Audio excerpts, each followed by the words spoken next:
Hello everybody, welcome back to another, I guess you could call this Block Tales episode, but it's not really.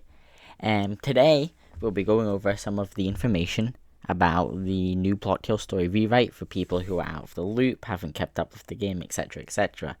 Firstly, I'd like to thank the incredibly talented Scissors. His tweets have also been keeping me up to date, so I'm incredibly thankful for that. But anyways, let's just dive right into it.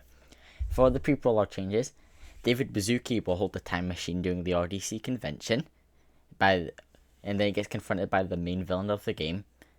The main villain's intentions are to warp himself into the past in order to kidnap Builderman. And some of the prologue changes, you can read these as well, I'll just be reading them out. The cutscenes showing Nubador being hired by the main villain will play instantly after the pre-prologue cutscene before Terry's introduction. The NPC states how Shedletsky invited you to Roblox HQ will have its dialogue changed. Nubador is paid by MF to beat up Shedletsky, flees the scene right as we arrive to the top floor, changed from Griefer.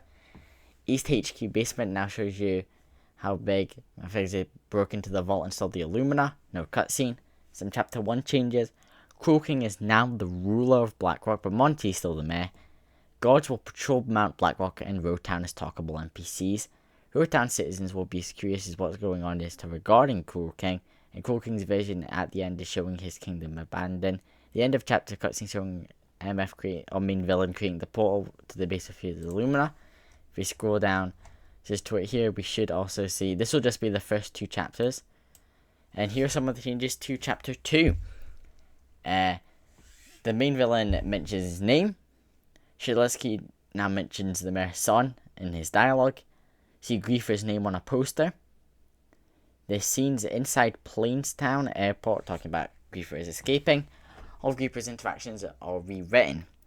Alongside this, Scissors hasn't posted this, but I found this out on my own accord.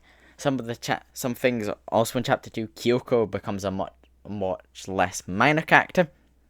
While in chapter 3, the story gets more rewritten to more so focus on the dream world part of it and less so the actual chapter 3, you're alive and you're awake and such. There's some more in the Discord, but if you want to find that out, I shall leave you to do that. That is all for today's Block Tales news episode. I do hope you all enjoyed. Hopefully I'll be able to post more content soon. I need to get my drive for content back again.